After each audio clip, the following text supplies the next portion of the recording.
Nah, dari video tadi itu kita bisa melihat bagaimana duka itu dapat dialami secara berbeda oleh setiap orang. Nah, dari perempuan yang pertama tadi kita bisa lihat gimana dia tuh kayaknya sedih banget, terus juga galau banget ya. Nah, sedangkan perempuan yang kedua, itu biasa aja.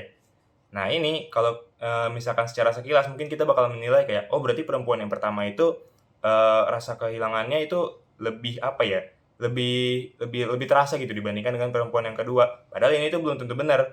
Kenapa? Karena ekspresi yang dikeluarkan kita itu belum tentu mencerminkan tingkat penderitaan atau kehilangan, yang dirasakan oleh kita.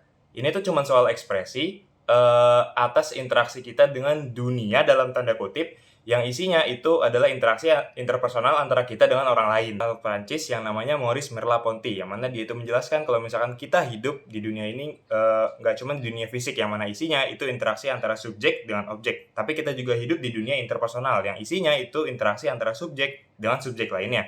Nah, bedanya apa? Kalau misalkan di dunia interpersonal ini, persepsi itu tidak hanya dimunculkan dari satu arah. Nah, jadi di dunia ini kita itu, menjalin hubungan timbal balik dengan, subjek lain yang juga mempunyai kemampuan persepsi yang sama dengan kita. Nah, di dunia interpersonal ini kita itu, membangun karakter dan kepribadian kita. Nah, kalau misalkan kita contohkan nih, mungkin dengan bahasa yang sekarang, dunia interpersonal ini kita bisa contohkan dengan circle pertemanan. Yang mana dengan circle pertemanan itu kita memperoleh nilai-nilai yang nanti yang melekat pada diri kita. Nah, terus apa hubungannya dengan duka? Jadi sebenarnya duka itu bukan soal kesedihan, tapi duka itu lebih identik justru dengan kehilangan. Nah, ketika kita mengalami kehilangan, itu sekaligus sebenarnya kita juga tengah mengalami yang namanya world shifting effect atau pergeseran dunia. Yang awalnya kita masih bisa berinteraksi secara langsung dengan seseorang, tapi setelah dia tiada, ya udah nggak bisa lagi kan?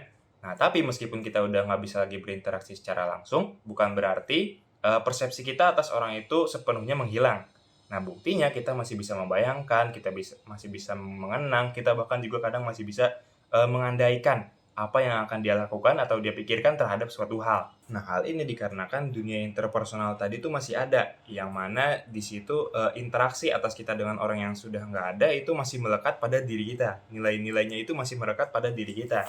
Nah, jadi ini tuh menjelaskan kenapa kok bisa ya orang itu berbeda-beda gitu dalam mengekspresikan kedukaannya. Nah, jadi bukan karena duka yang lain itu lebih menyedihkan dibandingkan duka yang lainnya. Tapi semua ini tuh soal perbedaan nilai-nilai yang melekat pada diri seseorang. Makanya, ekspresi dari duka itu setiap orang bisa berbeda-beda.